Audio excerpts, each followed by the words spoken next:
High, मेरा नाम है लोकेश और आज की वीडियो में अपन बात करेंगे फिजिकल केमिस्ट्री के उन मास्टर टॉपिक के बारे में जिन टॉपिक से क्वेश्चन मैक्सिमम पूछे जा सकते हैं। क्योंकि आप लोगों को ध्यान रखना होगा यार कि जो टॉपिक्स होते हैं सारे चैप्टर्स के, उन टॉपिक में से कहां से क्वेश्चन पूछा जाता है ये चीज आपको पता होना चाहिए। जब तक आपको ये चीज पता नहीं होगी आपके क्वेश्चन होने के चांसेस कम हो जाते हैं और क्वेश्चन रॉन्ग होना ज्यादा स्टार्ट हो जाते हैं। क्योंकि यार होता क्या है कि जैसे मान लीजिए बहुत सारे ऐसे टॉपिक होते हैं जो इंपॉर्टेंट होते हैं लेकिन वो हार्ड होते हैं, तो बच्चे क्या करते हैं ना, उन टॉपिक को छोड़ देते हैं कि यार ये तो छोड़ के चले जाते हैं। ठीक है कि जरूरी थोड़ी ना इसी टॉपिक से क्वेश्चन आएगा, लेकिन वो इंपॉर्टेंट होता है। अगर आज मैं उन टॉपिक के बारे में बात कर रहा हूं तो उनको अभी छोड़ के नहीं जाना, उनको कंप्लीट करके जाना, क्योंकि वहां से क्वेश्चन आने के चांसेस बाकी टॉपिक से मैक्सिमम होते हैं। तो शुरू करते हैं वीडियो को। प्लीज इनको अच्छे से लिख लेना कॉपी में ताकि ये काम आएंगे आपके। अगर आप देख के छोड़ देंगे ना तो कहीं ना कहीं नुकसान का कारण बनेगा आपके लिए। तो सबसे पहले बात करेंगे अपन मोल कंसेप्ट के बारे में। देखो मोल कंसेप्ट में 4 टॉपिक है, number of mole, empirical formula, साथ में कंसंट्रेशन और एक स्टोइकोमेट्री। ठीक है, इन 4 टॉपिक से क्वेश्चन आता है भैया मैक्सिमम। जितनी बार क्वेश्चन आया मैक्सिमम क्वेश्चन आया है। अगर मैं बात करूं लास्ट 10 ईयर्स की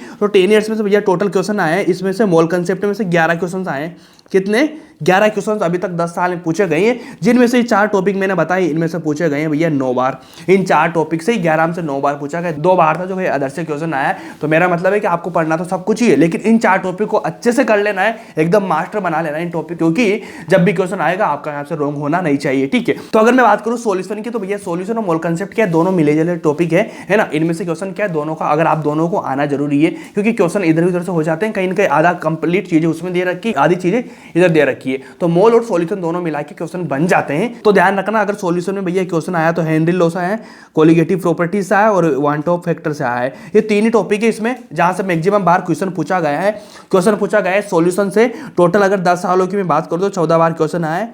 14 बार में से ही 11 बार क्वेश्चन इन्हीं टॉपिक से आया है, तीनों टॉपिक से। ठीक है, ये कंसंट्रेशन वाला इसमें भी आ जाता है ना, स्टोइकोमेट्री वाला इससे भी बन सकता है। तो ये क्या है, इंटरकनेक्ट हो जाती है चीजें। तो ध्यान रखना, 11 बार मैं यहाँ पे लिख रहा हूँ, इस साइड में समझना टोटल 10 साल में इतनी बार क्वेश्चन पूछा गया है, साथ में इन टॉपिक से कितनी बार क्वेश्चन पूछा गया है, ये ध्यान रख लेना। इस पेज पे चल रही है अपना काम। उसके बाद अपन बात कर रहे हैं एटॉमिक स्ट्रक्चर की। तो इससे भैया अगर मैं बात करूं तो 3 टॉपिक है, बोर मॉडल, हाइड्रोजन स्पेक्ट्रम, साथ में क्वांटम नंबर्स। इन 3 टॉपिक से मैक्सिमम क्वेश्चन पूछा गया है। कितनी बार पूछा गया है एटॉमिक स्ट्रक्चर से अगर मैं बात करूं 10 सालों में तो 13 क्वेश्चन अभी तक पूछे गए हैं। 13 में से 10 बार क्वेश्चन भैया यहां से पूछा गया है इन 3 टॉपिक से। कितना इंपॉर्टेंट है इस वाले को देख के आप पता लगा सकते हैं कि इन 3 टॉपिक से 10 बार क्वेश्चन पूछा गया है। अगर मैं बात करूं थर्मोडायनामिक की तो इसमें 3 टॉपिक है, फ्लोट मतलब फर्स्ट लॉ ऑफ थर्मोडायनामिक, ये वाला एक है भैया एंथैल्पी, एक भैया एंट्रोपी। इन 3 टॉपिक से मैक्सिमम क्वेश्चन पूछा गया है। टोटल 10 सालों में 15 बार यहां से क्वेश्चन आया, जिसमें से 12 बार इन्हीं से पूछा गया है। जिनसे 12 बार इन्हीं टॉपिक से क्वेश्चन आया है। तो आपको जो ये टॉपिक मैं बता रहा हूं इन टॉपिक को भैया मास्टर कर लेना है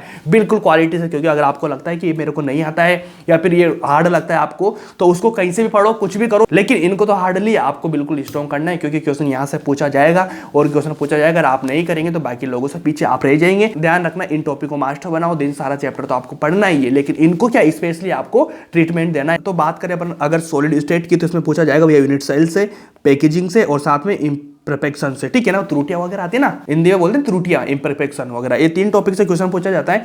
टोटल क्वेश्चन कितने आए 10 सालों में? क्वेश्चन आए भैया 14। उनमें से इन 3 टॉपिक से पूछा गया 12 बार क्वेश्चन। देख लीजिए कितनी प्रायोरिटी है, 14 में से 12 बार यहाँ ही पूछा गया है ना। मतलब 2-3 क्वेश्चन ही बाहर से आते हैं। मैक्सिमम 90% मैं चीजें बताता हूँ जो इन्हीं टॉपिक से पूछा जाएगा। इन टॉपिक को आपको स्ट्रॉन्ग बना के रखना है। उसके बाद मैं बात करता हूँ आयोनिक इक्विलिब्रियम की। तो आयोनिक में भैया ध्यान रख लें सोल्यूबिलिटी के एसपी वगैरह निकालते हैं ना अपन उससे। उसके बाद भैया हाइड्रोलाइसिस से ये मैक्सिमम यहाँ से क्वेश्चन पूछा जाएगा। उसके बाद एसिड बेस से पूछ लेता है। ठीक है, उसके बाद पूछ लेता है पीएच से। अगर इस टॉपिक में तो मैं बात कर दूं ये वाले दोनों मैग है ना, अगर इस टॉपिक की मैं बात करूं तो ये वाले दोनों मैग से भैया इनसे क्वेश्चन पूछा जाता है मैक्सिमम। अगर यहाँ से क्वेश्चन हट गया ना तो इन दोनों से पूछा जाएगा, बाकी इन दोनों से क्वेश्चन मैक्सिमम पूछा ही जाता है। बात करूं भैया अगर 10 सालों में 18 बार क्वेश्चन आया, जिसमें से 16 बार क्वेश्चन इन्हीं टॉपिक से पूछा गया है, और 16 बार में से मैं बात करूं तो इन दोनों से भैया 14 बार क्वेश्चन पूछा गया है, केवल इनसे 2 बार क्वेश्चन आया है अभी तक।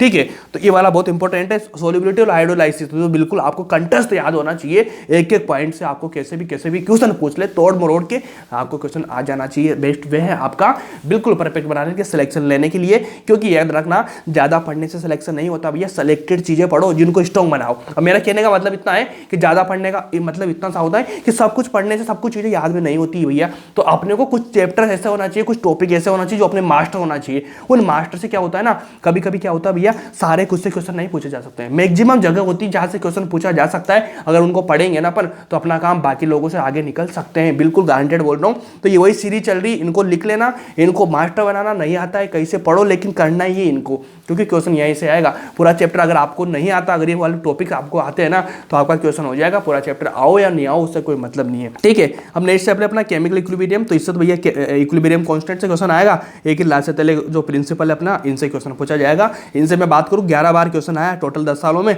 जिसमें 10 बार क्वेश्चन इन्हीं दोनों से पूछा गया है, क्योंकि यहाँ से मैक्सिमम कम ही क्वेश्चन आता है ना, एक आध क्वेश्चन आता है, बाकी तो आयनिक से मैक्सिमम क्वेश्चन आते हैं। तो इन दोनों से पढ़ेंगे आराम से काम हो जाएगा। ये बेस है केमिकल इक्विलिब्रियम से, क्या बेस बनता है, साथ में आयनिक इक्विलिब्रियम क्या एक्सप्लोर करता है चीजों को, तो इस तरह से करेंगे काम आपका आराम से हो जाएगा। अगर मैं बात करूं केमिकल काइनेटिक्स की, तो इसमें भैया ROR से क्वेश्चन पूछा जाता है, मतलब रेट ऑफ रिएक्शन। उसके बाद में ऑर्डर्स की बात की जाती है, ऑर्डर्स मतलब फर्स्ट होता है ना, first order, second order, third order, zero order, ठीक है ना, उनसे क्वेश्चन पूछा जाएगा। और लास्ट में अगर इन दोनों से क्वेश्चन नहीं आएगा, क्वेश्चन आएगा एक्टिवेशन एनर्जी से। अगर इनकी बात करूं तो 10 सालों में 16 बार क्वेश्चन आया, ठीक है जी, 16 में से 14 बार इन्हीं जगह से पूछा गया है। और 14 में मैं बात करूं तो इन दोनों से मैक्सिमम पूछा गया एक्टिवेशन एनर्जी से। कभी क्वेश्चन पूछा जा सकता है जब इन दोनों से क्वेश्चन हट के चला जाए, या फिर इजी वे में करवाना चाहिए क्वेश्चन, या कभी कभी कुछ डिफरेंट करना चाहिए, तो यहाँ से क्वेश्चन आएगा। तो आपको तीनों टॉपिक आना चाहिए जिसमें काम हो जाएगा आपका। उसके बाद मैं बात करता हूँ भैया इलेक्ट्रोकेमिस्ट्री की, तो भैया इसमें सेल से क्वेश्चन आता है। सेल सारे गैल्वेनिक सेल वगैरह सब कुछ कर लो, प्राइमरी सेल, सेकेंडरी सेल, इनसे क्वेश्चन आएगा। उसके बाद भैया नैनोस्ट इक्वेशन से आता है, साथ में भैया कंडक्टेंस से क्वेश्चन आता जाता है, ठीक है। ये 3 टॉपिक है, इंपॉर्टेंट बना लेना इनको। मैक्सिमम क्वेश्चन आया भैया यहाँ से 20 बार क्वेश्चन आया, 20 में से 16 बार यहाँ से क्वेश्चन आया है इन 3 टॉपिक से। उसके बाद भैया गैस स्टेट की बात करो तो गैस स्टेट में तो इक्वली इजी क्वेश्चन आता है, गैस के बारे में पूछता है ना, तो इसको तो भैया कुछ भी नहीं, PV बराबर NRT वगैरह कुछ निकाल दो, उनसे क्वेश्चन आ जाएगा आराम से इजी में, ठीक है। उसके बाद भैया अपना सबसे इंपॉर्टेंट पॉइंट है रेडॉक्स, ठीक है जी। रेडॉक्स की मैं बात करूँ तो रेडॉक्स से भैया अभी तक ऑक्सीडेशन स्टेट, देन उसके बाद में भैया बैलेंस इक्वेशन, इनसे क्वेश्चन पूछा जा सकता है। बेसिक है, आराम से काम हो जाएगा। अभी तक 7 क्वेश्चन आए, 7 में से 6 बार क्वेश्चन यहीं से पूछा गया है।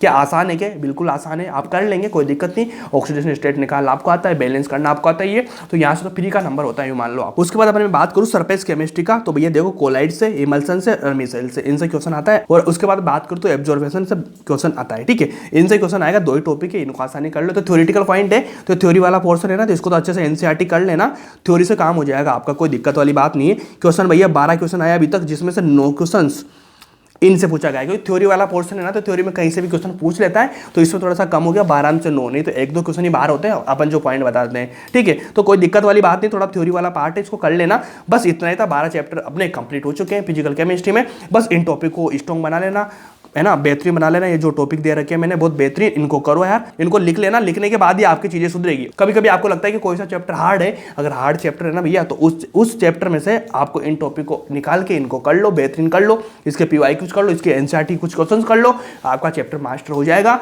और प्रोबेबिलिटी होती है भैया 99% क्वेश्चन यहीं से आएगा। तुम देख लेना, नीट 2023 का पेपर, 24 का पेपर, 25 का पेपर देख लेना आप, और पिछले 10-20 सालों के पेपर भी देख लेना, क्योंकि मैं 10 सालों का एनालाइज करता हूँ। एनालाइज तो मैं 20 सालों का करता हूँ, ठीक है, लेकिन मैं 10 सालों का ट्रेंड बता देता हूँ आपको। उसके पहले तो क्या थोड़ा उल्टा सीधा हो जाता था पेपर, तो इनको ध्यान रखो। बाकी तो आप वैसे मेरे पास में, तो यार वीडियो को लाइक कर दिया करो और शेयर करना, साथ में सब्सक्राइब कर लेना नए हो तो, क्योंकि यहाँ पे क्वालिटी की चीज़, बिल्कुल रियलिटी की चीज़ आपको मिलती है, जो आपको पूरे यूट्यूब पर कहीं भी नहीं मिलेगी। तो बने रहना मेरे साथ में। Thank you so much.